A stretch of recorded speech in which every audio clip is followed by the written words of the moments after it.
La parole est à présent à Monsieur Patrick Hetzel. Merci beaucoup, Madame la Présidente. Nous arrivons avec cet article 5 à la procédure. Alors l'acte envisagé, et je pense que on en sera tous d'accord, il est irréversible. Il s'agit par voie de conséquence non pas d'un soin, mais d'une décision qui met fin à toute possibilité aussi bien thérapeutique, relationnelle qu'existentielle. Une telle gravité doit appeler à une procédure très exceptionnelle. Et la validation d'une demande d'euthanasie ou de suicide assisté ne peut reposer sur la décision d'un seul médecin.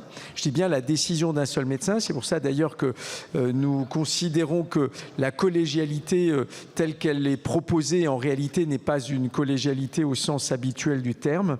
Et donc tout cela dans un contexte potentiellement chargé de pression implicite et parfois même d'émotions difficiles à discerner. C'est pourquoi, eh bien, en fait, une triple vérification doit pouvoir s'imposer. D'abord dans le temps, pour permettre aux patients de traverser des phases d'ambivalence ou de souffrance aiguë temporaire. Et cette question de l'ambivalence, on ne peut pas l'écarter.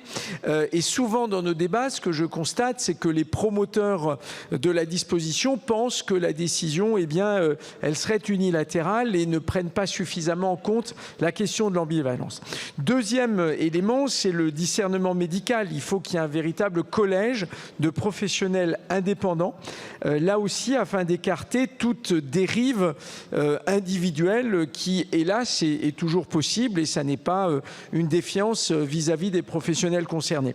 Et puis ensuite, troisième élément, il faut aussi vérifier l'expression de la volonté par une réitération explicite sur plusieurs jours pour exclure des décisions qui pourraient être éventuellement impulsives ou par ailleurs induites. Voilà quelques éléments qui permettent, je dirais, de poser le débat autour de cet article 5. Je vous remercie.